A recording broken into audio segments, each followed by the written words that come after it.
Não estou ouvindo o Alex, o Peterson.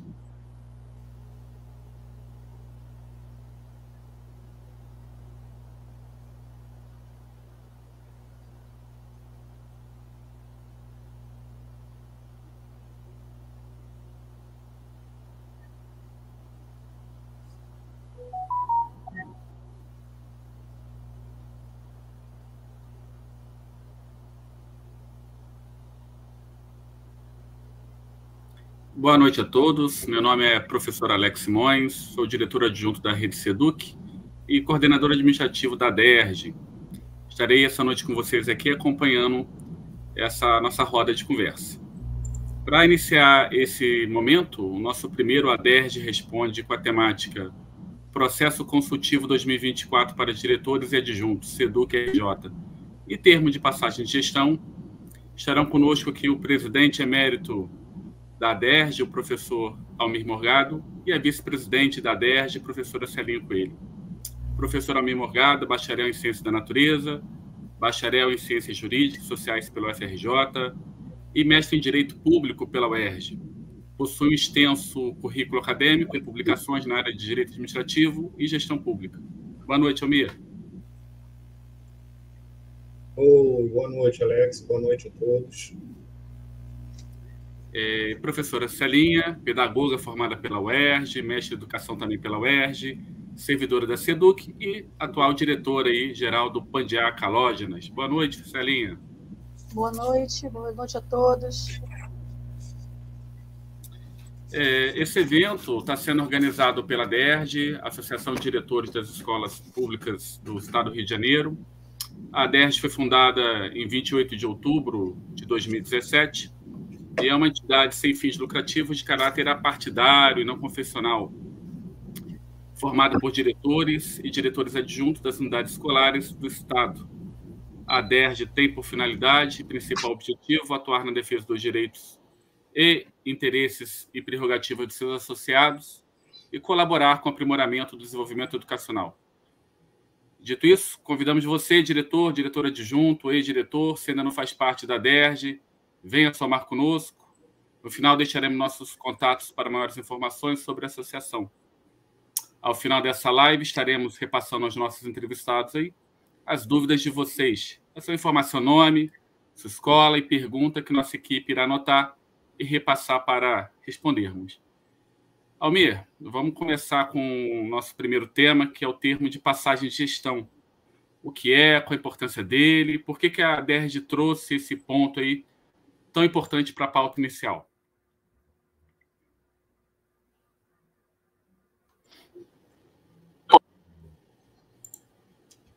Perfeitamente. Então, pessoal, boa noite novamente. Um prazer aqui a gente está tentando ajudá-los novamente. Um momento complicado, né? Porque há várias ações ocorrendo ao mesmo tempo, né? Mas a consulta foi, né? Sempre uma das maiores bandeiras da DERJ. Foi por conta da consulta que a DERJ existe, foi fundada, né? E existe até hoje. E nós participamos do grupo que elaborou as normas de regulamentação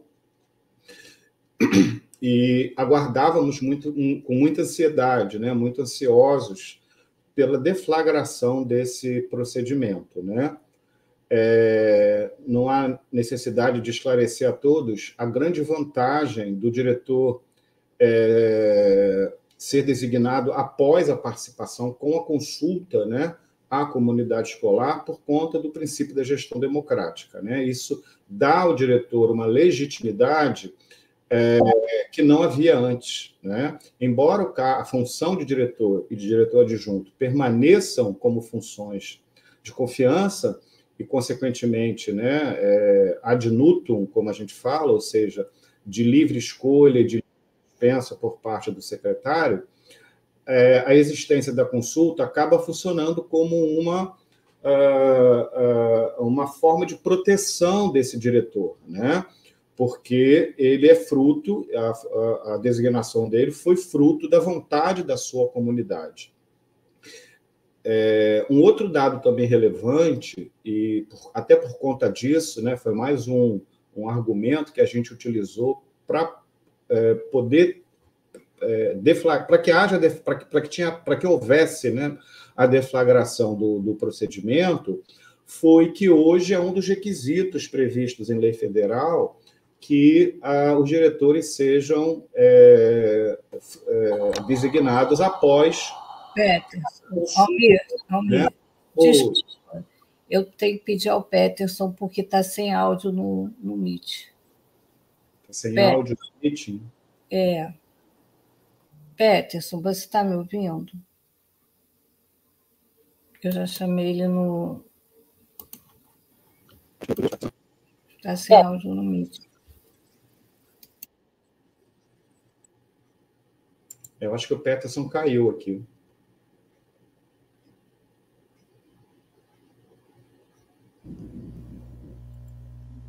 Pessoal, só um momentinho, quem estiver assistindo pelo YouTube, eu acho que no YouTube está com som, mas eu acho que nós tivemos um problema operacional aqui.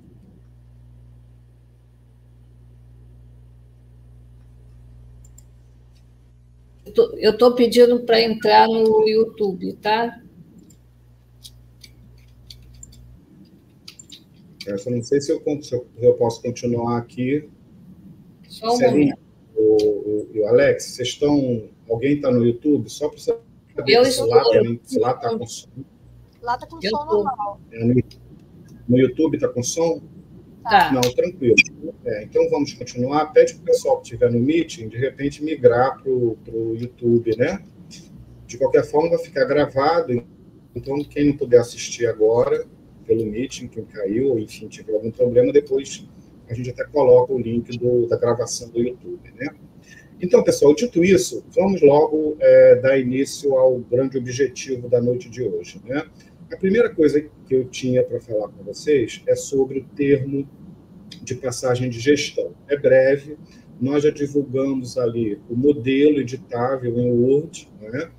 Também está divulgado lá no site da associação.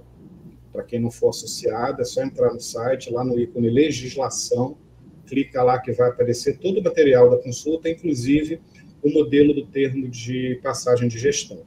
Esse documento não é normatizado, então não há uma regra, não há uma norma da SEDUC ou de qualquer outro lugar estabelecendo o que tem que constar desse termo de passagem de gestão. Mas por que é importante que ele seja feito?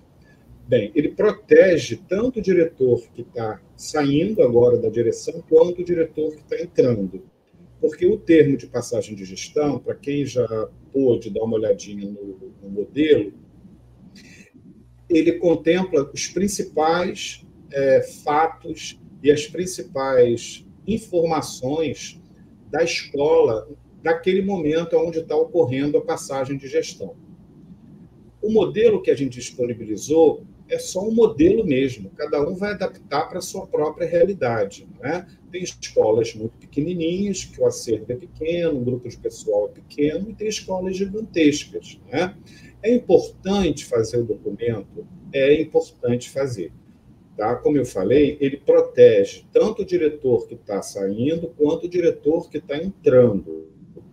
Tá? Porque vai ficar registrado ali todas as informações financeiras da Associação de Apoio à Escola, a questão do patrimônio, que é extremamente importante, a passagem de bens, a transmissão do patrimônio, embora seja uma coisa um pouquinho chata de fazer, tem que ter vistoria? Bem, em princípio tem que ter vistoria, né? Como neste ponto específico, né? A questão patrimonial.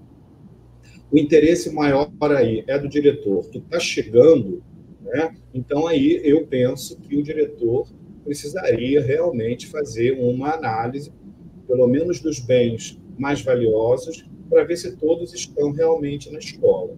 O ideal, inclusive, é que do próprio termo de passagem de gestão constem os anexos. Esses anexos você pode colocar lá até uma cópia, né, do arrolamento de bens. Então, é importante fazer esse documento.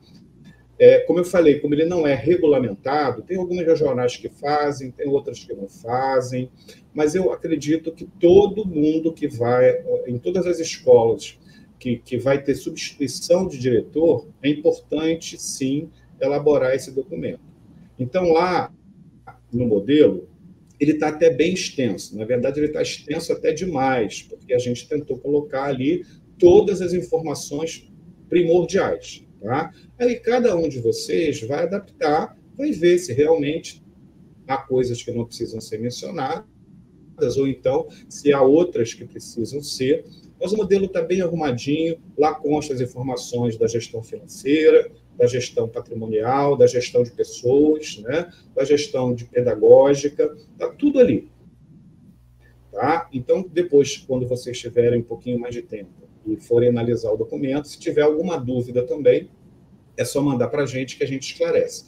Mas eu acredito que o modelo esteja bastante fácil de ser compreendido. Tá? Também não significa que não tendo feito a passagem de gestão desta forma, né, vá ter problema no futuro.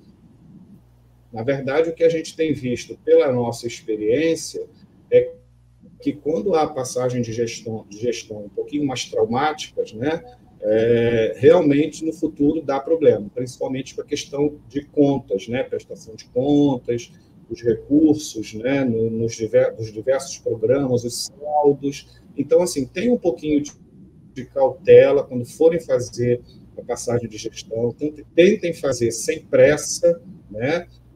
Realmente, em escolas grandes, aquilo ali vai gastar um pouquinho de tempo, mas eu acho que é melhor você ter um pouquinho de trabalho nesse momento do que ter perturbações graves até lá no futuro, tá certo? Então, sobre o termo, eu acredito que não haja mais necessidade de a gente delongar, o modelo está lá, vejam direitinho, tá? E qualquer dúvida depois, quando forem utilizar, a gente está à disposição para esclarecer alguma dúvida, tá? O site da DERJ é o aderj.org, tá? Pode colocar até lá no Google, né? Associação dos Diretores, que vai aparecer. Está tendo uma dúvida aqui da Daniele, tá ok? Bem, pessoal, então, com relação à consulta, a gente pensou em vários formatos para fazer esse encontro, né? E acabamos decidindo por fazer um apanhado geral das principais passagens da resolução, tá? E depois abrir para as dúvidas pontuais que cada um tem. Nós sabemos que hoje, né, houve uma série de reuniões em várias regionais para apresentar tudo isso para vocês, e que nessas reuniões até já houve algumas dúvidas, né? Algumas controvérsias. Isso é normal, porque a resolução é muito extensa, né? Foi um documento que ficou bem completo, aliás, né? E é natural que surjam dúvidas, né? Mas, enfim, não tem jeito, né? Às vezes vai haver uma informação diferente entre uma regional e outra, mas à medida que essas dúvidas forem acontecendo, a gente está com um canal direto com a Superintendência de Gestão das Regionais Pedagógicas, e a dúvida que a gente não conseguir sanar, a gente faz essa consulta lá ao Wesley e a equipe dele, e a gente também passa para vocês lá nos grupos, tá? Bem, importante, quando vocês forem sentar para pensar, para ler a resolução, colocá-la em prática, é imaginar os princípios que precisam sempre estar na frente de vocês para a leitura e aplicação da resolução, que é o princípio da gestão democrática, o princípio da igualdade de condições, caso haja mais que uma chapa, tá? E o princípio da participação da comunidade. Então, tudo que vocês forem analisar, tudo que vocês forem aplicar com relação a este documento, tem que estar conforme esses princípios, tá? Participação da comunidade, gestão democrática, paridade de armas ou igualdade de condições entre os partícipes, tá? Isso é fundamental para que a leitura e a aplicação dessa resolução seja correta, tá certo? Outro cuidado que vocês têm que ter é com a publicização. Ah, mas não está bem explicado se eu devo publicar ou não devo. Publica. O que é publicar? Colocar nos murais, mandar e-mail, colocar no site da escola, se tiver, nas mídias sociais, Então, embora praticamente todos os atos do procedimento tenham os seus anexos, né, os modelos lá na própria resolução, pode ser que num caso ou outro você não tenha aquele modelo, não tem problema. Faz um aviso e coloca no par. Amanhã vai ter reunião do conselho para decidir sobre isso. Publiciza, tá? Torna público. Não apenas aquilo que é obrigatório, obviamente, mas também qualquer outra decisão do conselho ou da comissão que seja relevante para o procedimento. Tá certo? Bem, o processo consultivo, nele, né, no formato que a SEDUC imaginou, ele vai ter 3 órgãos principais, um central, um regional e um local.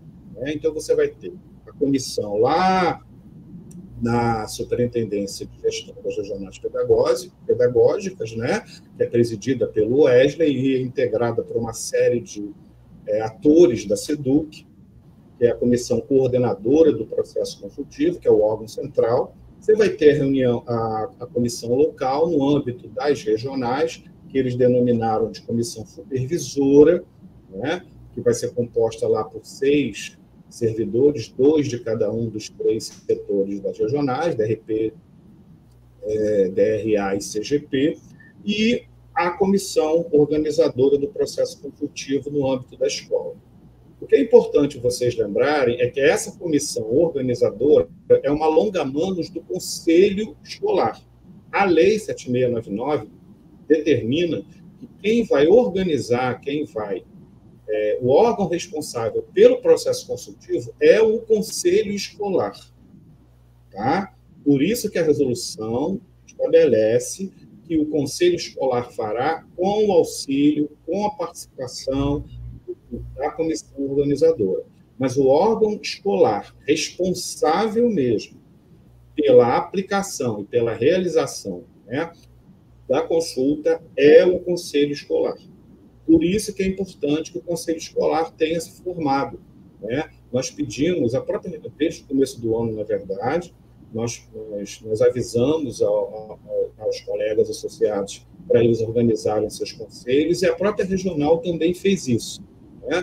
Então, a princípio, todas as escolas devem estar com seus conselhos escolares funcionando normalmente. Tá? Então, cabe ao conselho, com a participação, né, da comissão organizadora,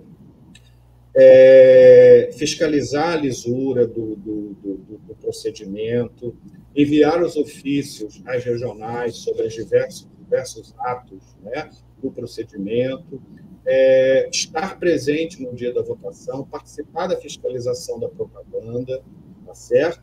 E, entre essas funções, ele vai formar a comissão organizadora. Quem vai formar a comissão organizadora é o Conselho Escolar, sob a presidência do atual diretor. Perdão, sob a presidência não, com a participação do atual diretor, porque o atual diretor, o diretor de escola, ele não pode ocupar o cargo de presidente do conselho, mas ele participa do conselho.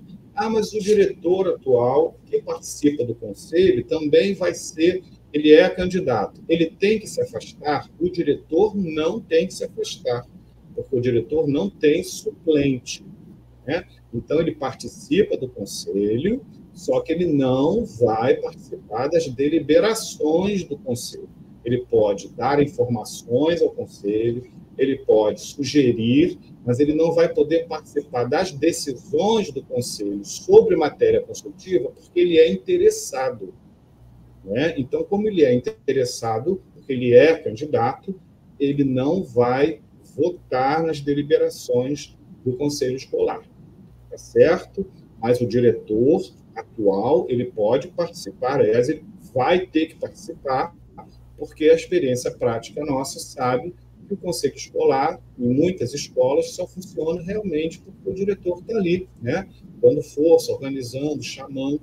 Então, o diretor vai convocar o conselho para deflagrar o processo consultivo. E a primeira medida que o conselho vai tomar vai ser justamente formar a comissão organizadora, certo?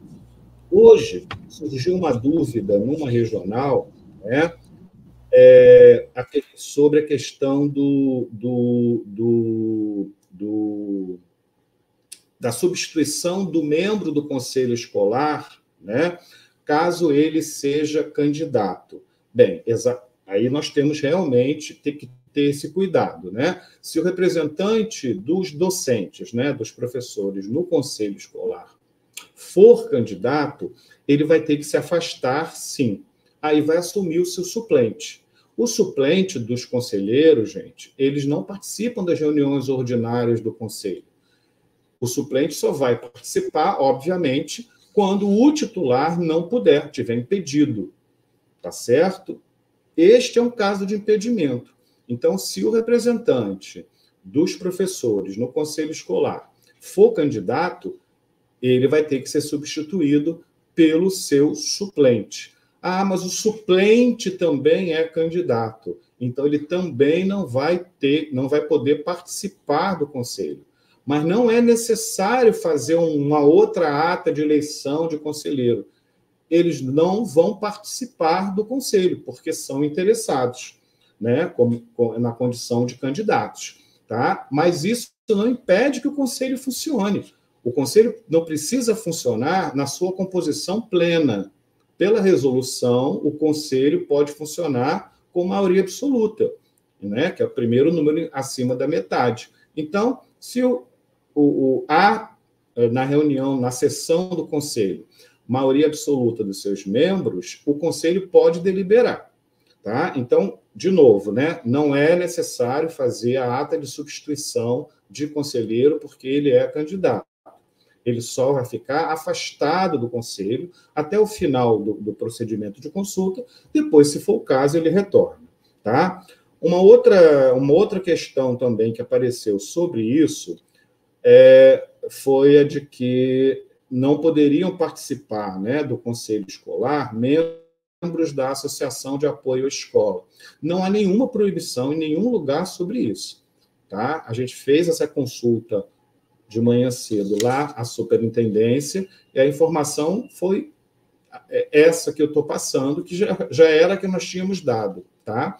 O membro da AE, do Conselho Fiscal, enfim, ele pode participar, sim, ele pode ter sido eleito para o Conselho Escolar. Não há nenhum impedimento. Tá?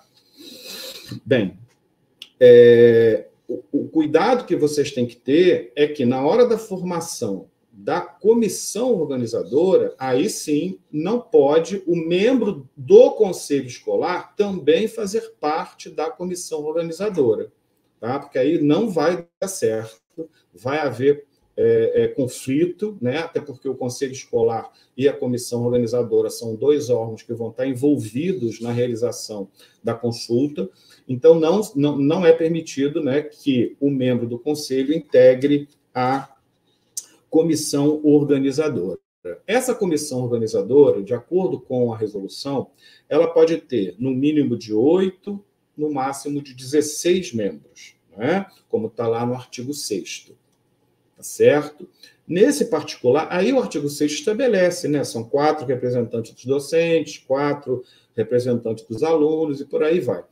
O que é importante vocês lembrarem, aliás, vocês estarem atentos, é que vai ter escola que não vai conseguir nem o mínimo, que é 8. A SEDUC já está ciente dessa situação. Tá? Escolas de distrito, escolas muito pequenas, que não vão conseguir nem os 50%, nem o mínimo, que é 8. Né? Bem, nós também já alertamos a superintendência, e isso vai cair nos casos omissos, tá? E a comissão coordenadora lá na SEDUC, ela vai excepcionalmente autorizar a formação de comissões organizadoras no âmbito escolar, no âmbito local, né, que tenham menos do que o previsto na resolução, quando não houver outra alternativa. Tá? Então, quem de fato não conseguir formar a comissão organizadora com o mínimo estabelecido na resolução, vai informar isso à regional, a regional vai levar esse caso para a comissão central lá na SEDUC, e eles vão analisar a situação e autorizar a comissão organizadora com um número menor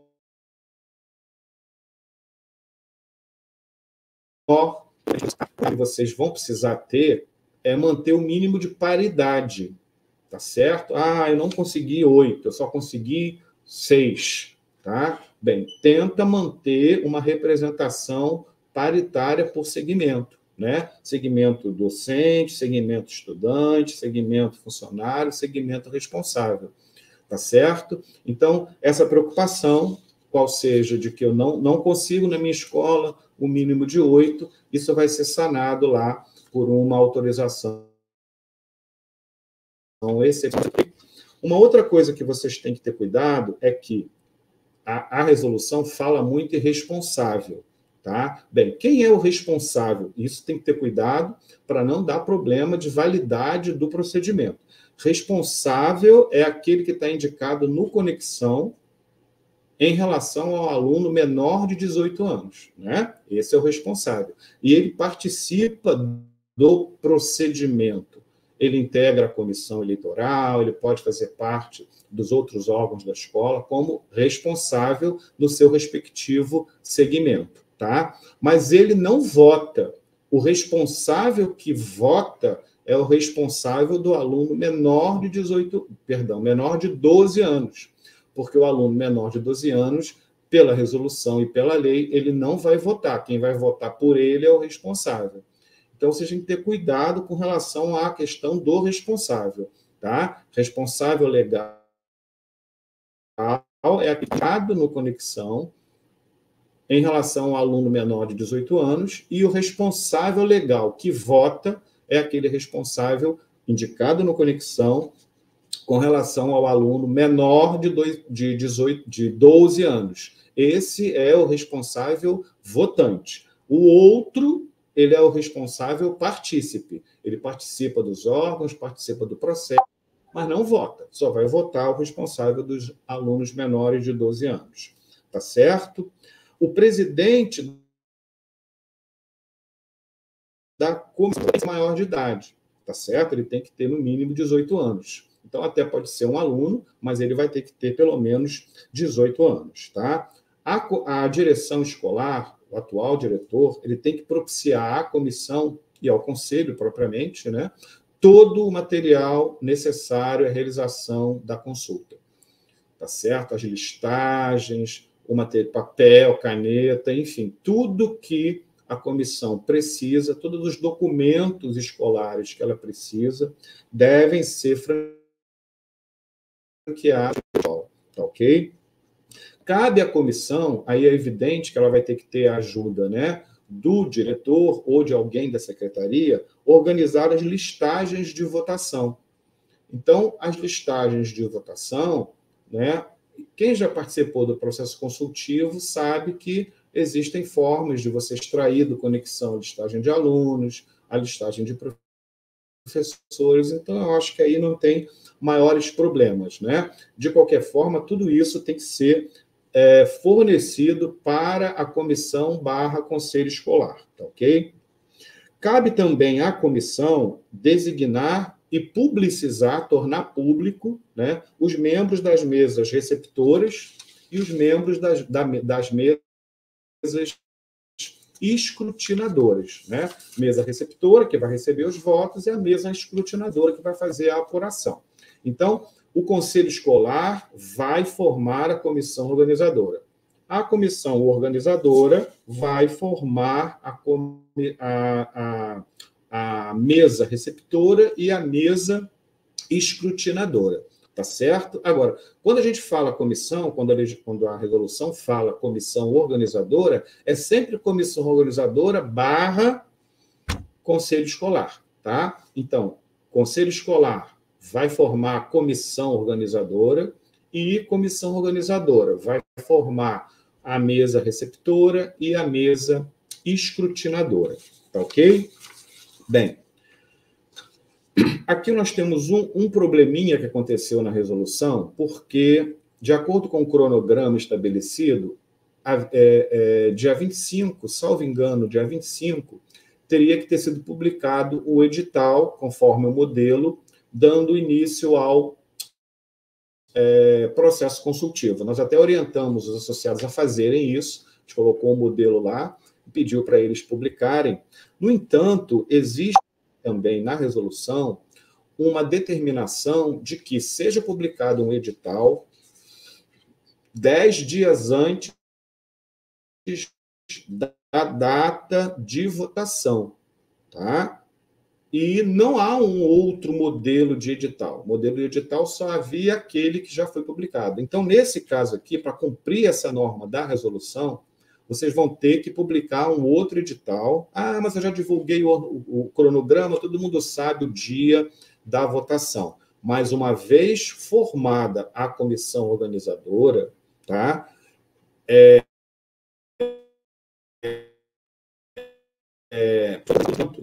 Não esqueçam de pelo menos fixar um aviso no quadro ou colocar um lembrete lá no site da escola, na rede social, que no dia tal, de acordo com o cronograma divulgado, vai ser realizado a votação propriamente dita.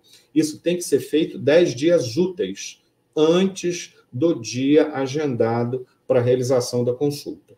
Tá certo?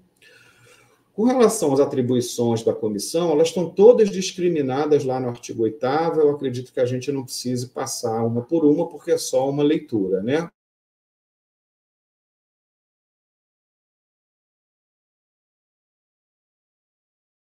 Mas todo o procedimento, tá ok? Bem, vocês têm que ter um outro cuidado, que é o seguinte: na hora que for informar a comissão organizadora, obviamente que os diretores atuais, né, os professores eventualmente candidatos não podem participar da comissão organizadora, tá certo?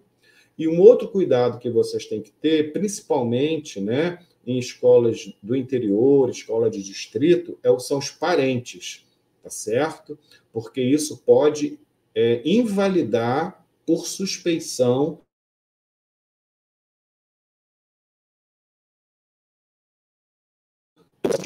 em alguns distritos, onde, enfim, há sempre, né, parentes trabalhando, estudando ou atuando na escola. Então, segundo a resolução, não podem participar da comissão organizadora o diretor, o adjunto, os professores candidatos e o cônjuge ou companheiro e os parentes consanguíneos ou afins até o 2º grau civil.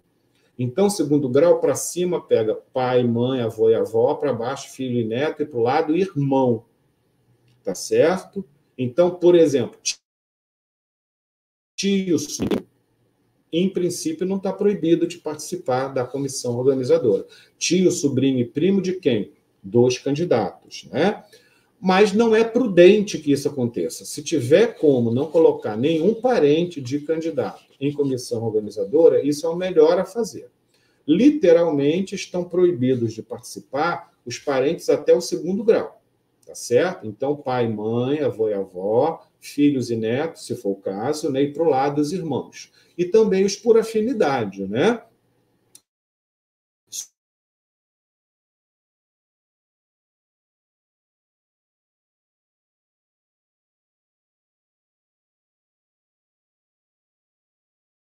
Sogros, por conta dessa questão dos parentes, tá certo? Existe também no artigo 6º, parágrafo 4º da resolução, uma possibilidade de você substituir, né, os segmentos representativos na comissão organizadora. Então, depois vocês deem uma olhada no artigo 6º, parágrafo 4º. Por exemplo, eu não tenho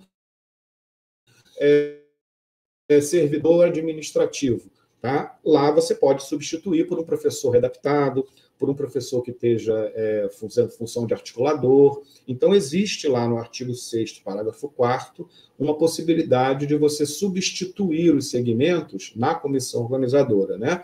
Caso você não tenha num ou no outro dos segmentos envolvidos. Tá ok? Bem, depois, vale a pena também a gente esclarecer algumas dúvidas com relação aos requisitos, né, para que o colega possa se candidatar. Bem, os requisitos estão no artigo 9, né, para o diretor-geral, e no artigo 10, para o diretor adjunto. Também não há maiores dúvidas sobre a grande parte deles, mas pelo menos 3 aqui merecem uma pequena consideração, né? Bem, o candidato ele precisa ser membro efetivo, né, do magistério estadual, então o professor contratado não é efetivo, né, então ele não vai poder se candidatar, tá ok? E ele precisa ter pelo menos 3 anos de serviço, né, público no magistério e 3 anos de regência de turma. Ano aqui, nesse particular, você vai ter que considerar mês a mês, tá certo? O cara trabalhou um dia em 2023. Um dia em 2023, você não vai contar, obviamente, o ano de 2023, tá? Então, nesse caso, ele vai ter que ser computado 36 meses, tá certo? Contando do dia que ele iniciou até a data da inscrição. Se até a data da inscrição tiver 36 meses, está cumprido esse requisito, tá ok? O outro é a questão do estar em exercício na escola há pelo menos um ano, que é um outro requisito, né? Ele tem que estar em exercício na escola há pelo menos um ano, ou então não ter se afastado por mais de um ano. Agora, tem 2 exceções lá, né? Uma é com relação a quem estava afastado de licença médica, né? Aí, se tiver retornado, pode participar. Nós, no dia da reunião do grupo de trabalho, onde foi discutido isso, a gente até lembrou da servidora que se afastou em virtude de licença gestante, né? Você sabe que a licença gestante, a servidora pode usufruir do período integral, depois pode somar férias e licença-prêmio, eventualmente, então pode ser que ela fique afastada por mais de um ano, né, da unidade. Não sei o que aconteceu, porque isso ficou consignado, mas na hora de publicarem a resolução, eu acho que eles esqueceram desse detalhe e não mencionaram, tá? A questão da servidora gestante. Mas se tiver algum caso desses em alguma escola, entre em contato com a gente, né? E a gente tenta esclarecer lá na comissão central. Em princípio, a servidora gestante ela não pode ter diminuição de nenhum dos direitos, né, dela em virtude de ter ficado de licença. Então, ela fatalmente vai poder participar do processo, sim, se desejar, né? E o outro inciso sobre os requisitos, que merece também algum detalhamento, é a questão da sanção, né? Que foi um artigo que foi bastante polêmico, que foi bastante polêmico, né? E acabou esse texto aqui tendo sido aprovado. Então, o candidato a diretor não pode ter sofrido penalidade de suspensão, né, nos 3 anos anteriores à data da homologação da chapa. Tá? Bem, de acordo com o cronograma, a data de homologação é no dia 25, né, de junho, que é a data da homologação. Então, 3 anos para trás, vai dar 25 de junho de 2021. Então, infelizmente, quem foi punido com suspensão entre os dias 25 de junho de 2021 e 25 de junho de 2024 não vai poder participar do processo seletivo.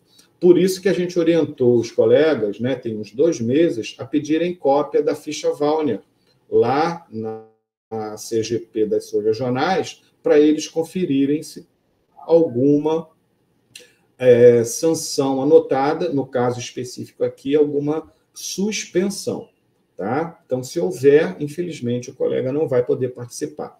Agora, só não pode participar quem teve suspensão dentro desse período, né, 25 de junho de 2021 e 25 de junho de 2024, em decisão definitiva. Quem está respondendo à sindicância não tem problema nenhum.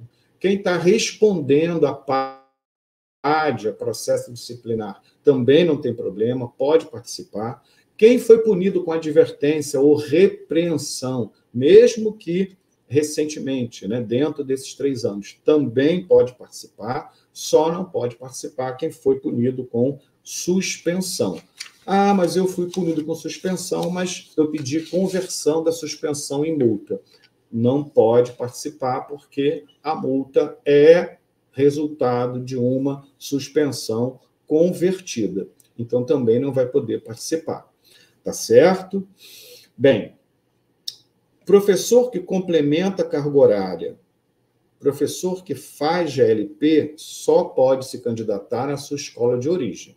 A gente vai ver daqui a pouco que ele pode votar também nas escolas onde ele atua, mas candidatar-se só nas escolas de origem, tratando-se de professor que complementa e de professor que faz GLP.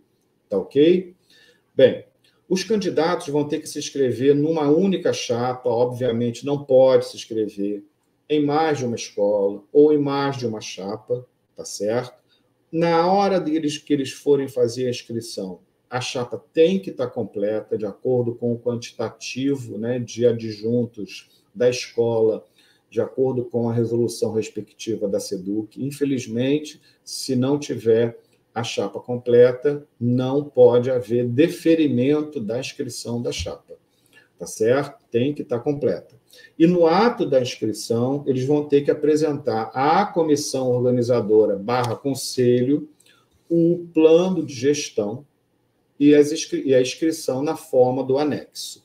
Tá certo?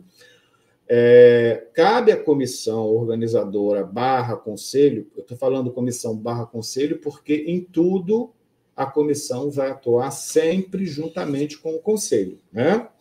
Então, cabe à comissão avaliar o atendimento dos requisitos, pelo menos, né, a grosso modo, e deferir ou não a inscrição da chapa.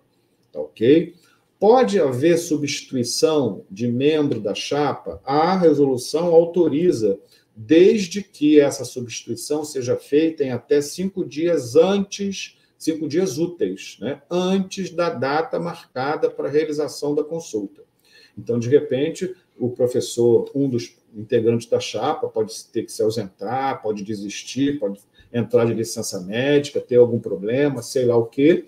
Pode haver, então, substituição dentro desse prazo. Apenas em casos extremos, né, é que a resolução autoriza a substituição depois desse prazo.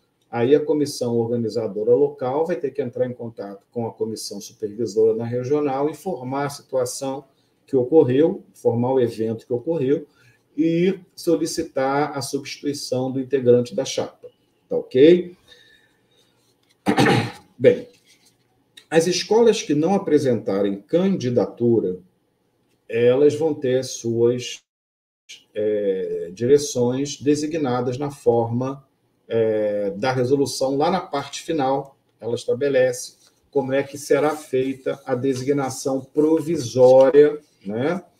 Porque todo diretor que for designado, que não for, né, designado em virtude do processo consultivo, ele é designado provisoriamente. E toda vez que há uma designação provisória, né, por exemplo, neste caso, no caso da escola não ter interessado, não ter chapa, ou no caso do diretor eleito ser dispensado ou pedir dispensa, você vai ter que seguir aquelas regras que estão aqui nessa resolução, que eram as da antiga CI 40, que agora foi regulamentada, virou resolução. Então, está tudo lá, como é que vai ser feita a designação desses profissionais. Então, no caso das escolas, de alguma escola não ter interessado, isso precisa ocorrer formalmente. Então, o diretor atual vai convocar uma assembleia, tá, presidida pelo conselho escolar, na verdade, e vai comunicar a essa assembleia, ele precisa fazer essa comunicação, ele precisa fazer essa convocação de assembleia específica para isso, tá, mediante edital, e comunicação aos alunos e aos responsáveis. Então, é importante, nesse caso da escola não ter nenhuma chapa, que seja seguido esse rito, né? Esse requisito. Precisa ter uma assembleia, convocada pelo Conselho Escolar, com ampla divulgação, e essa assembleia, ela, para ter validade, ela precisa ter um quórum mínimo de 20% do total de alunos e servidores da unidade. Então, tem que convocar uma assembleia para formalizar que a escola não vai apresentar chapa, ou seja, que a escola não quer participar do processo de consulta. E para que essa assembleia seja válida, vai ter que ter 20% do total de alunos e de servidores da unidade. Feita a assembleia, né, o conselho vai expor à comunidade que a escola não apresentou nenhum interessado e vai ser lavrada uma ata consignando essa ocorrência, e essa ata vai ser encaminhada para a regional, vai ser encaminhada para a comissão supervisora da regional, na forma de um anexo, eu acho que é o anexo 12, salvo engano, tá? Então, cuidado com esse detalhe com relação às escolas que não forem apresentar a candidatura. Tem que fazer ata, tem que fazer assembleia, 20% do universo de partícipes da comunidade, ata, envia para a regional, tá ok? Bem, o voto não é obrigatório, o voto é um direito que, nesse caso aí, é facultativo, né? Quem é que pode votar? Né? Bem, os votantes, né, são os membros do magistério, os servidores públicos lotados na unidade, que tenham função de docência ou função administrativa, os professores contratados. Então, vejam que o professor contratado ele não pode participar como candidato, mas ele pode votar. Tá? Os animadores culturais, se porventura a escola tiver. Tá ok? Se o professor tiver 2 matrículas, ele, na mesma escola, claro que ele vai votar uma vez só. Tá? Se ele fizer GLP na mesma escola, claro que ele também vai votar uma vez só. Tá? Agora, se ele faz complementação em 2, 3 escolas, ele pode votar em cada uma delas. Tá? O professor que estiver em exercício na escola, ele é votante. Tá ok? Se o servidor for responsável por um dos alunos, tá? Ele também só vai ter um voto. Ele não vai votar 2 vezes. Tá? Então, o professor tem um filho na escola menor de 12 anos. Ele vai ter direito, em tese, ao voto como professor e, em tese, ao voto como responsável. Claro que não. Ele é uma pessoa só, ele vai votar apenas uma vez. A mesma coisa se ele tiver 2, 3 filhos. Vai votar uma vez só. Tá? Então, o único professor que pode votar mais de uma vez é aquele que atua em mais de uma escola. Aí ele vai poder votar. Tá? Se ele faz GLP em 2, ou se ele complementa em 2, ele pode votar em 2 escolas. Tá? Então, é eleitor os alunos, são eleitores os alunos maiores de 12 anos, os servidores da escola e os responsáveis pelos alunos menores de 12 anos, né? Ou com 12 anos incompletos. Esses são os eleitores. E esse eleitor ele vai ter que se apresentar à comissão, à mesa, né, perdão, à mesa receptora, com um documento com foto. Tá? É uma exigência lá da resolução. O processo de votação, gente, é muito parecido com o processo de votação nas eleições gerais. Muito parecido. Né? Então, assim, o mesário vai ter que conferir o documento do eleitor com a listagem que ele vai ter na mão, a listagem também por segmento, né? Para poder, então, franquear o acesso do eleitor à cabine de votação e depois à urna. Então, por isso que é importante um documento com foto, tá ok? Com relação aos alunos, a resolução estabelece que ele pode comprovar a sua condição de aluno até com um boletim online, mas é importante que ele tenha um documento com foto, que é para você poder conferir, né, se realmente é aquele eleitor que está ali. Bem, cabe ao conselho escolar, comissão, né, planejar e organizar todo o momento, né, da consulta propriamente dita, ou seja, a votação e a contagem de voto, que é o escrutínio, né? Então, você vai ter 2 mesas. Na verdade, você pode ter até mais que 2, né?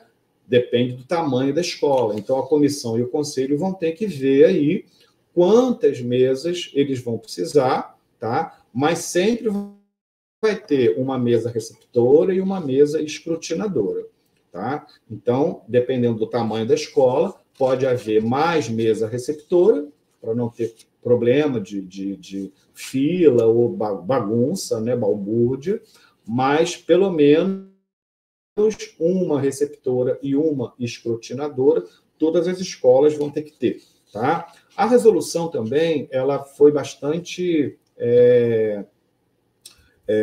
cuidadosa com a questão da propaganda, tá? Quem já leu a resolução já deve ter percebido que ela permite a realização de eventos, permite a utilização de mídias sociais, sempre com as cautelas devidas, né? Mas e ela também estabelece algumas proibições, tá certo? Então, durante o período de campanha, tem que ser planejado, organizado, juntamente entre os candidatos e a comissão organizadora / conselho, os locais da escola onde pode haver encontros, debates, né? Sempre com o cuidado de propiciar todas as chapas idênticas, né? Oportunidades, inclusive com relação a debates virtuais, se a escola tiver organizada a esse ponto, tá? Mas esses eventos, esses acontecimentos têm que ser agendados, planejados entre as chapas e o conselho escolar / comissão. Como o diretor atual integra o conselho, ele também vai chegar lá e vai dizer, olha, não dá para fazer nesse dia, não dá para fazer nesse local, vai interagir com o conselho justamente para que não haja nenhum problema, nenhuma interrupção das atividades normais da escola. Agora, o conselho / comissão precisa franquear às chapas oportunidade de fazerem as suas campanhas, tá ok? Agora, não pode interromper a aula sem agendamento com o professor ou sem autorização do professor, tá certo? Não pode, evidentemente, caluniar, difamar nenhum integrante de chapa concorrente, não pode prometer nenhuma vantagem, tá certo? Porque esses acontecimentos estão terminantemente proibidos lá no artigo 28, tá? E podem levar à impugnação, tá ok? No dia da consulta, o ideal é que as urnas, né, porque vão ter que ter 2 urnas, né, por segmento, fiquem bem em frente à comissão receptora. Então, você deve organizar o espaço de maneira que você tenha a mesa receptora, a urna, a cabine, né, onde o eleitor vai preencher o voto, e a urna receptora, o mais visível possível para a comissão, para ela realmente verificar que não há nenhum problema com o voto, ou nenhuma possibilidade de você ter a urna invalidada, tá ok? Bem, pessoal, esses foram os pontos que a gente entendeu que podem causar um pouquinho mais de problemas para vocês, né? Um pouquinho mais de dúvida. Então, assim, vamos passar agora a palavra para a nossa vice-presidente, a Celinha, para ela falar um pouquinho sobre o plano de gestão, né? E sobre o curso, até porque tem dúvidas aqui dos colegas sobre a questão do plano de gestão. Então, Celinha, fica à vontade aí, explica para o pessoal como é que funciona essa história do plano de gestão. Me permite só fazer uma atenção, porque quando você estava comentando sobre a questão da Assembleia para poder determinar que a escola não vai participar. Eu estava lembrando do debate que nós tivemos lá no GT a respeito da diferença entre a escola que não teve nenhum candidato e a escola que tem candidato. Tem até uma pergunta ali no chat sobre isso. Que a pessoa tem um diretor-geral e mais um diretor, mas não tem equipe completa. Então, assim, precisa ficar determinado nessa ata essa diferença. A escola não teve candidato. Ninguém se prontificou. É uma situação. A escola tem candidato, fulano e fulano se prontificaram, porém, não conseguiram compor a chapa completa. Então, isso precisa constar na ata, tá, Augusto? Né? Precisa sim, porque em qualquer das duas situações, quando a SEDUC for designar o diretor, ela vai ter que fazer uma consulta à comunidade, que está prevista aqui na resolução. Mas é importante que fique consignado, sim, né, que não teve participação na consulta porque não quis, ou não teve participação na consulta porque não teve chapa completa. Tá certo? Só lembrei de um detalhe agora que você falou do percentual de 20%, para esse acontecimento, tá? Agora, quando for chapa única, né? Aí é um processo de votação lá, né? Se for chapa única, realmente vocês vão ter que ter cuidado, porque as escolas que tiverem chapa única, a chapa vai ter que obter mais da metade dos votos válidos. Tá? É diferente quando tem mais que uma chapa. Havendo mais de uma chapa, claro, o vitorioso vai ser a chapa que obtiver o maior número de votos válidos. Na verdade, o maior percentual, porque os votos vão ser ponderados, né, e estabelecidos em percentual. Então, quando houver escola que vai participar e vai ter uma chapa só, realmente a chapa vai ter que articular bastante, vai ter que atuar bastante para que no dia da votação votem, né, claro, na chapa, obviamente, no mínimo 50% mais um do total de eleitores da unidade. Ok? Beleza. Zelinha, vai lá falar com o pessoal sobre o plano de gestão. Então, vamos lá, gente. A respeito do plano de gestão, eu acho que a primeira coisa que precisa ter em mente é que o plano de gestão ele está ligado ao PPP da escola, ao projeto político pedagógico da escola.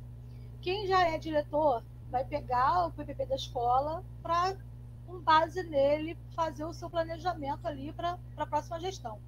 Quem não for, eu recomendo que solicite o PPP à direção atual da escola, até porque o PPP é um documento público, ele é para ser mesmo elaborado, né, produzido ali com a comunidade escolar, então ele é de acesso livre. Eu recomendo que vocês tenham um PPP para poder ter um norte ali do que a escola já tem, né, de planejamento. Então, assim, a estrutura do plano de gestão, ele deve ter as linhas gerais do projeto político pedagógico, né, e com a apresentação de propostas para uma melhoria do sentido da educação escolar. E aí, quais são os pontos que tem que ter? Estabelecer estratégias para melhoria de aprendizagem, isso é muito importante. Um ponto que precisa ter, e a gente precisa tentar, porque hoje em dia, né, principalmente depois da pandemia, a gente ficou muito voltado com essa coisa de busca ativa e tal. Então, assim, um ponto fundamental do plano é uma estratégia voltada ao combate da infrequência, ao abandono e à reprovação escolar. Então, assim, esse é um ponto fundamental que tem que estar lá. A inclusão, né, tanto para a melhoria do desempenho de todos os estudantes, quanto dos estudantes que têm alguma necessidade especial, né, que têm alguma deficiência ou uma situação de vulnerabilidade. Outra questão que é um ponto estratégico do plano de gestão, ter propostas que possibilitem a cultura de paz, o convívio de respeito e a diversidade humana, a formação para a cidadania, que são questões que a gente precisa sempre debater no âmbito da escola. São as questões raciais, as questões de homofobia, racismo, sexismo, né? Então, a gente precisa ter, dentro do plano de gestão, ações para formar os alunos para essa cidadania, né? Para o convívio e o respeito à diversidade humana. Então, isso é muito importante, conter um planejamento para isso. E, óbvio, que a participação, prever no seu plano que o PPP da escola vai estimular a participação da comunidade escolar, né? E uma coisa, gente, que às vezes a gente pensa que o plano de gestão, ele é um plano de gestão pedagógico, para falar sobre o pedagógico também, mas ele precisa falar também sobre o financeiro. Então, a gente precisa falar um pouquinho sobre como aplicar os recursos financeiros. A gente sabe aí que as escolas recebem alguns tipos de recursos, né? Um recurso para manutenção, um recurso para merenda, um recurso do PDDE, algumas escolas recebem, outras não. Então, assim, quem não for diretor e não souber, busque com a direção atual quais são as verbas que a escola recebe. Se recebe PDDE, se recebe estrutura, quais são, né, as verbas que ele recebe, para poder, dentro do seu plano de gestão, colocar lá um planejamento, uma previsão de como seria melhor utilizar esses recursos financeiros. Isso vai ser um ponto assim, crucial do planejamento. E também agregar no projeto pedagógico da escola, né, através do plano de gestão, a presença do Conselho Escolar, da Associação de Apoio à Escola, que é o AE, do Grêmio Estudantil. As escolas que não têm Grêmio precisam colocar lá no seu plano de gestão como prioridade a formação do Grêmio. Porque o Conselho Escolar e a AE, eles são obrigatórios, então a gente tem cronograma para fazer bonitinho. Já o Grêmio, não. O Grêmio ele é uma voluntariedade dos alunos, né? Só que nós precisamos incentivar isso, né?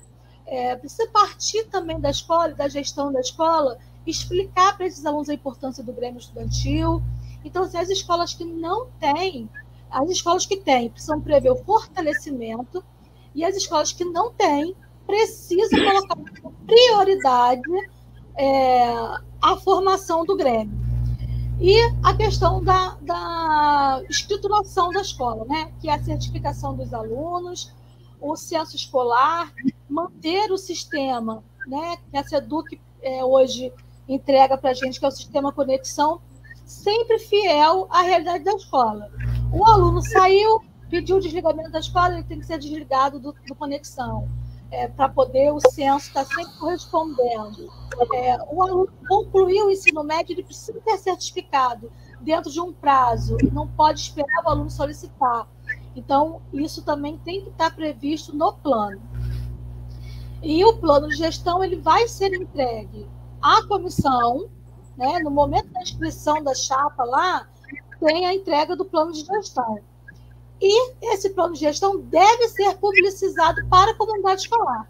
Então, tanto o próprio candidato pode postar nas suas redes sociais, preparar cópias, colocar em formato de livreto, imprimir e distribuir para os alunos, mas a comissão também vai precisar divulgar em algum momento aí do cronograma esses planos. Mas os candidatos, assim que obtiverem a homologação, que obtiverem a permissão para começar a campanha, dentro do período de campanha, precisam também divulgar aí os seus planos de gestão. A respeito do curso, nós vamos ter uma diferença aí esse ano, quem já participou de outros cursos, né, de outras formações, nós vamos ter uma diferença. O curso, dessa vez, ele vai ser feito totalmente no ambiente virtual, né, de forma assíncrona, e vai ter uma avaliação no final desse curso, que a gente vai precisar, 10 questões, que vai precisar obter 60% de acerto para ser aprovado. Esse curso ele vai ficar aberto lá numa plataforma lá durante 7 dias, enfim. E aí a gente vai poder ir lá, olhar, as aulas são assíncronas, então a gente vai poder assistir de novo o vídeo, ler de novo o material, antes de ir lá e responder as questões. Uma coisa que é diferente também é a questão da carga horária, né? Eles estão considerando aí uma carga horária total de 54 horas. Porém, esse curso ele está dividido em antes e depois da posse. Então, antes da posse, o que é obrigatório? Um curso com uma carga horária de 24 horas, que vai ser esse curso virtual que eu estou falando. Vocês vão olhar lá os e-books, todo o material, vão fazer a prova. Esse é o formato de 24 horas, né? Uma avaliação com 10 questões objetivas. E, assim, quais são os pontos que vai ser abordado nessa primeira etapa? As legislações de educação básica, da inspeção escolar e do financeiro. Então, lá no site da ADERJ, como a Almir já colocou lá no início, eu coloquei lá no YouTube também, o link do site da ADERJ, lá tem um campozinho lá de legislação. Lá vocês vão ter a legislação sobre a AE, sobre a certificação escolar, sobre recursos financeiros, resolução 5722, e a legislação de educação básica, né? LDB, ECA, enfim, as legislações básicas. Vai ter um módulo sobre gestão de pessoas e gestão de integração da rede, gestão de pessoas, pessoal contratado, servidor público, gestão e integração da rede, o sistema conexão para inserção dos alunos dentro da sala de aula. Vai ter um módulo também sobre relações interpessoais, gestão democrática e órgãos colegiados, que eu achei muito bacana, inclusive, a inclusão desse tema. Projetos e programas pedagógicos nas escalas estadual e federal. E o último, plano de gestão e projeto político-pedagógico. Na verdade, a gente já vai ter feito esse plano e a gente vai poder apresentar em determinado momento esse plano que nós fizemos como um exemplo de boa prática.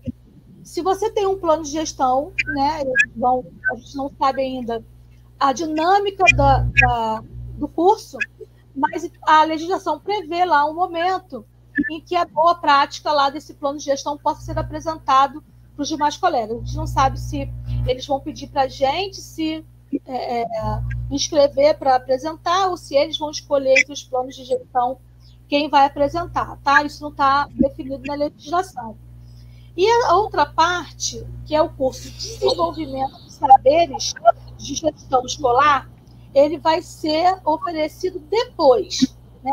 Depois da posse, vai ser elaborado esse curso, que também será remoto, também será online, com os princípios e elementos constitutivos de uma gestão democrática, gestão escolar democrática, conselho, grêmio, gestão financeira, projeto político, pedagógico e curricular. A carga horária vai ser de 30 horas com atividades remotas.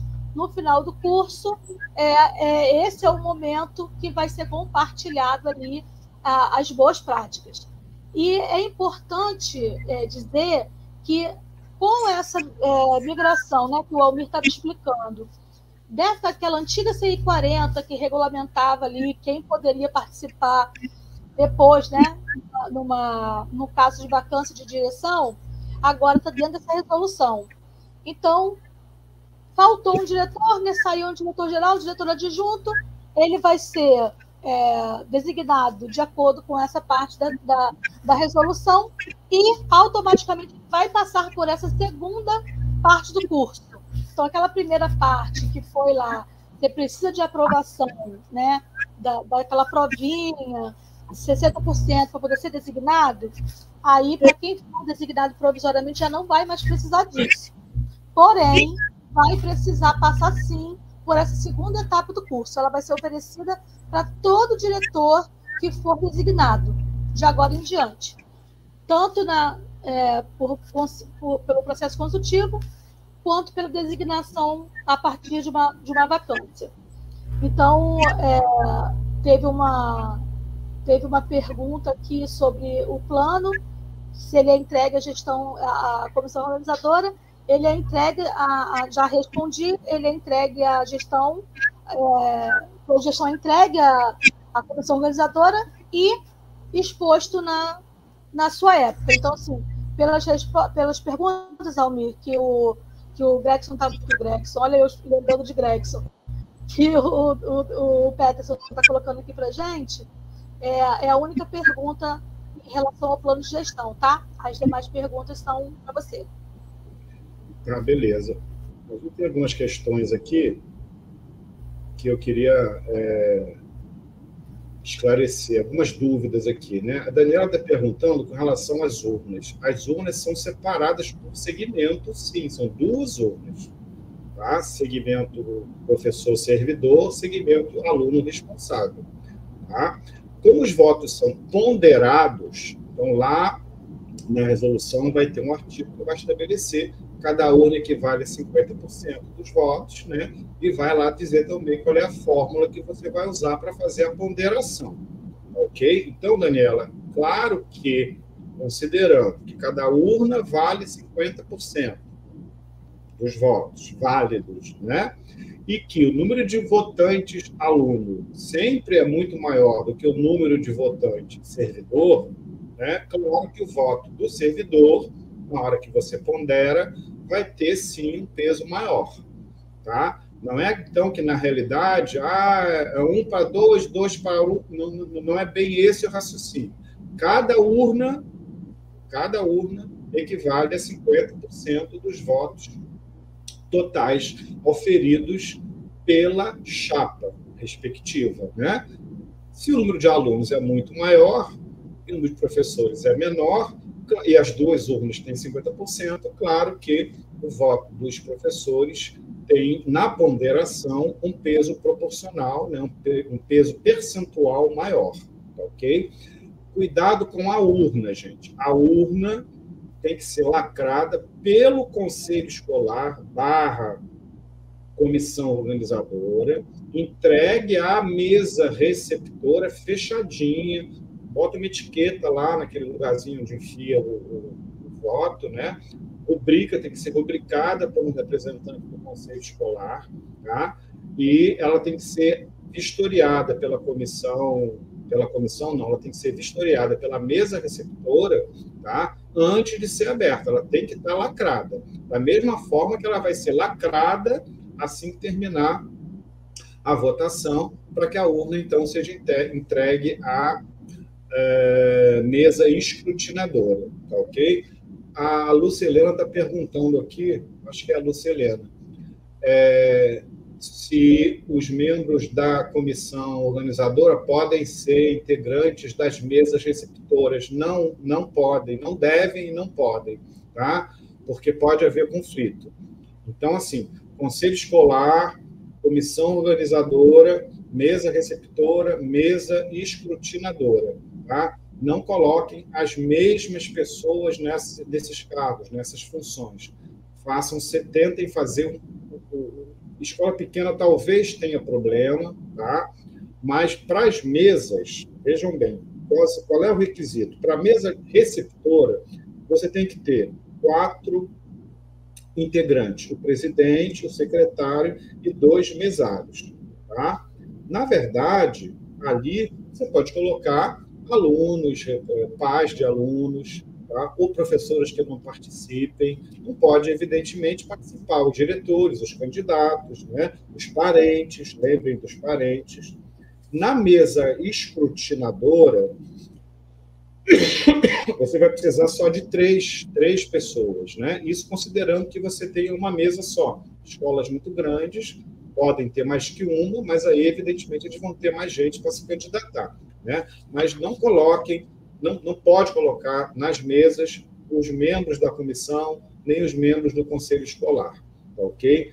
Vocês tenham cuidado, porque para a proclamação do resultado, você tem 2 requisitos ali diferentes, tá? Quando for 2 chapas ou 3, ou enfim, mais que uma chapa, quando houver realmente competição, será considerado vitorioso a chapa que obtiver a maioria dos votos válidos.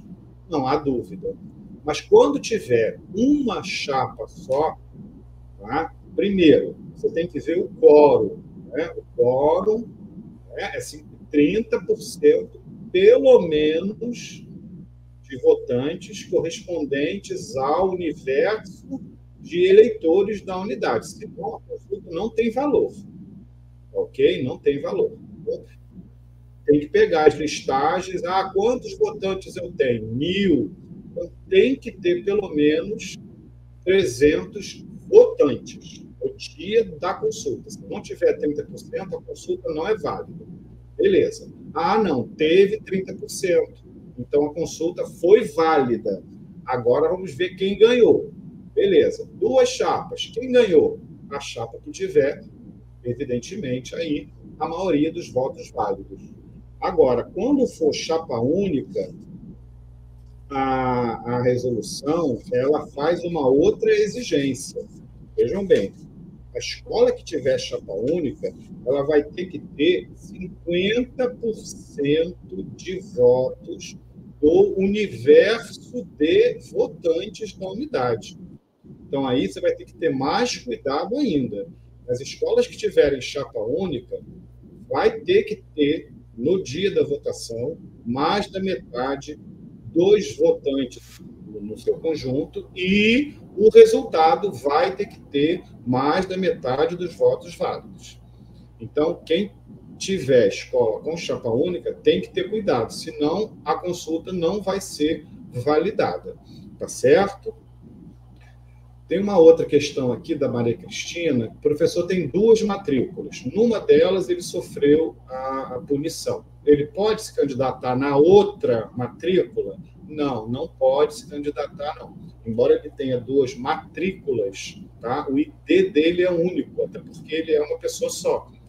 Então, ele tem na sua ficha funcional uma anotação. Se ele tem uma anotação, ele não pode, anotação de suspensão, né? Ele não pode participar, tá ok? A Lúcia Helena está perguntando se o secretário do conselho pode ser secretário da comissão. Não, já respondi, né, Lúcia, que os membros da comissão organizadora não podem ser os mesmos membros do conselho, tá certo? A Daniela está perguntando ali se suspensão é publicada em DO. É publicada em DO. Tá? Toda a sanção é publicada em Diário Oficial. Tá ok? E o servidor é avisado? Ele é avisado pela publicação. Publicou em Diário Oficial, reputa-se que todos tomaram conhecimento. Na verdade, quando tem uma punição, né, depois da publicação em Diário Oficial, o processo vai para a regional para chamar o professor para ele tomar ciência por escrito. Isso é praxe. Mas pode ser que tenha acontecido um ou outro caso onde ele não tenha sido chamado para tomar ciência por escrito. Mas publicou em diário. Publicou em diário, anotado na ficha, ele tem impedimento. Ok? Tem alguns colegas aqui pedindo para a gente tentar fazer o cronograma, né, uma fonte maior. Eu até acho que a gente já tem isso em Word, editável, é só aumentar a fonte. Vai disponibilizar, tá? O Jefferson aqui perguntou se a comissão organizadora pode ser composta por membros da AE e do Conselho Fiscal. Eu falei isso no começo, né? Foi uma dúvida que apareceu. Não há nenhum impedimento que os membros da AE participem desses órgãos da consulta. Não tem nenhuma proibição. A proibição é aquela que a gente falou. Não pode participar da comissão nem das mesas os candidatos, o diretor e os seus parentes, tá? Mas, por exemplo, o cara é membro do Conselho Fiscal da AE. Ele pode participar do Conselho Escolar? Pode. Pode participar da comissão? Pode. Não tem nenhum impedimento, não. Ok? Isso, inclusive, foi confirmado pela superintendência hoje de manhã. O diretor, como membro nato do Conselho Escolar, ele pode sugerir e opinar sobre a composição da comissão organizadora? Pode sugerir, sim, e pode opinar. Tá? Ele só não pode votar nas deliberações do Conselho Escolar se o diretor atual for candidato. Se o diretor atual não for candidato, ele não tem interesse nenhum no certame. Se não tem interesse, ele vai atuar normalmente no Conselho Escolar. Mas o diretor atual, ele é candidato. Então, ele participa da sessão do Conselho Escolar, opina, colabora, ajuda, etc. Mas quando o Conselho for decidir alguma coisa sobre a consulta, aí o diretor não vota. Ok? Tem uma outra dúvida aqui, se o aluno com 18 anos pode ser colocado no segmento responsável. Daniela, não pode, Daniela. Ele é aluno. Ele só pode ficar no segmento aluno, ele não pode ficar no segmento responsável, ok? O Paulo está perguntando que o candidato, no caso, teve suspensão publicada no Diário Oficial em 2023. Né? Pode ser candidato? Não, não pode, porque se ele tiver, né, suspensão nos últimos 3 anos, anotada, publicada, anotada, ele não pode participar. Ok? No caso do presidente do Conselho Escolar ter solicitado exoneração, o vice assume. Sim, o vice assume a presidência do Conselho. Correto. E não há necessidade de ata para escolher novo presidente. Né? Neste momento, não. Depois você vai recompor o Conselho. Tá? Mas, nesse momento, não há necessidade de fazer uma eleição para um novo membro do Conselho Escolar. O ideal era que o Conselho tivesse tudo completo hoje. Mas, se ele pediu exoneração, ficou doente, se afastou, tá? Ele não precisa ser substituído agora.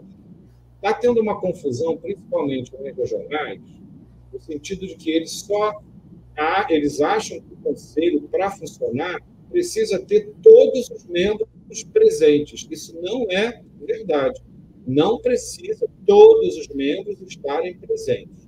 O diretor vai convocar o Conselho Escolar para reunião amanhã. Tá? Aí, no dia convocado, faltou um representante.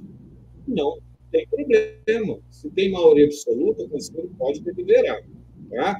Você só precisa fazer a substituição do membro do Conselho quando esse membro do Conselho saiu da escola, por causa de pedir exoneração, por causa de aluno, né, tenha sido promovido, tenha sido concluinte, ou ido para outra escola. Mas o Conselho, se ele tiver, por isso que tem suplente também, né? Se ele tiver todo formado direitinho, no dia da sessão, um ou outro representante não compareceu, não tem nenhum problema. Tá? A mesma coisa a comissão. Vai ter muita reunião e nem todos os membros do Conselho ou da comissão vão estar presentes naquela sessão. Não tem problema, desde que tenha maioria absoluta, o primeiro número inteiro acima da metade. Tá? A comissão organizadora, gente, vai ser formada pelo Conselho Escolar. É o Conselho Escolar que vai formar a comissão organizadora. Na verdade, ele vai formar a comissão organizadora, a mesa receptora e a mesa escrutinadora. Tudo quem faz é o Conselho Escolar. Lembra? Logo no começo, o Conselho Escolar é o órgão responsável pela consulta, isso está na lei. Ok? Membro da comissão pode ser do Conselho Escolar?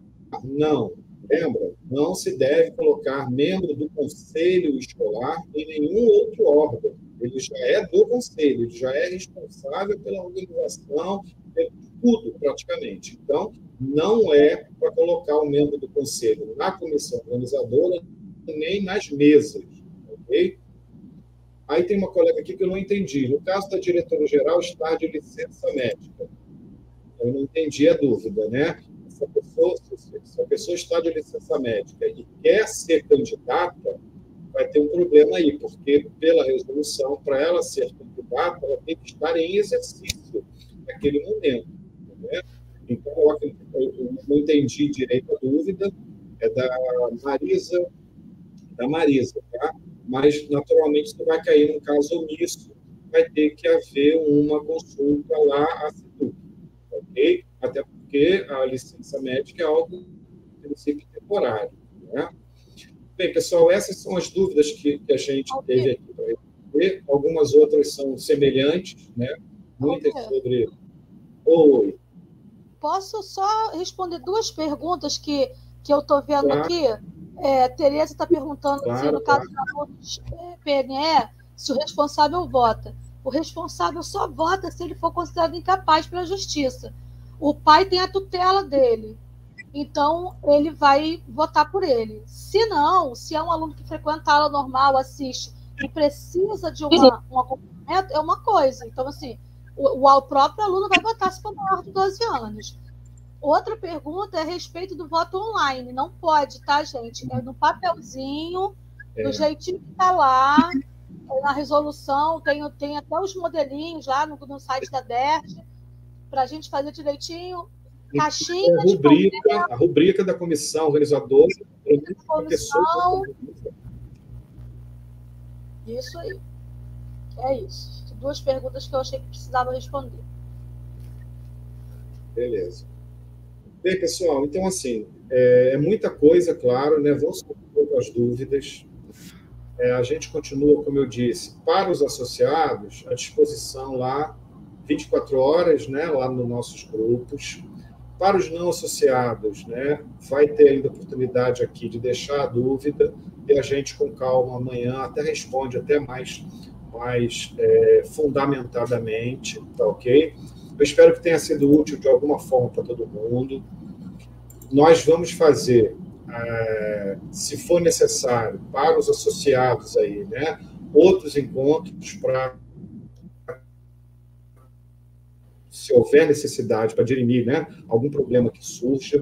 Depois que ocorrer a consulta, né, a gente também já está organizando alguns encontros de treinamento, de capacitação, mesmo para o diretor que já é cascudo, sempre tem alguma coisa que seja importante rever, né? Então a gente vai preparar os módulozinhos de treinamento também, tudo online, o mais sucinto possível, né, para colaborar aí com a gestão de vocês, ok? Então eu espero que o processo seja um sucesso, as escolas realmente participem, né? Eu sei que para a escola pequena é tudo muito complicado, a gente sabe que os diretores estão sem pessoal de apoio, sem pessoal de secretaria, então tem consulta, migração, prestação de conta, tudo ao mesmo tempo, mas faz parte, tá?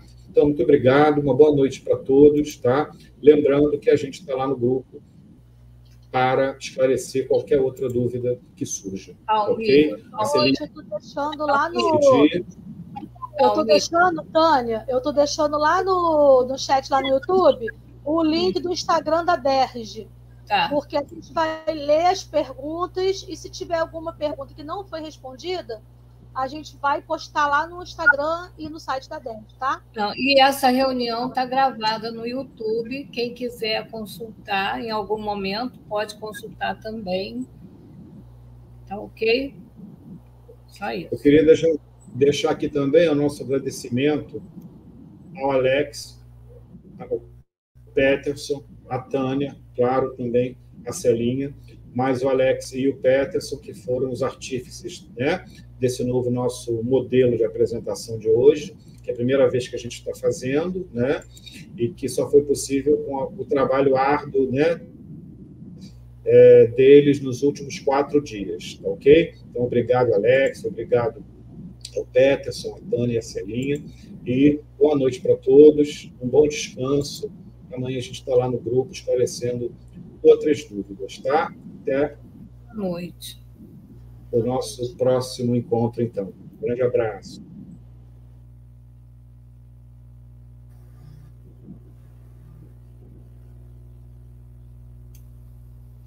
O chefe saiu para eu querer matar ele? Só um momento, Tânia.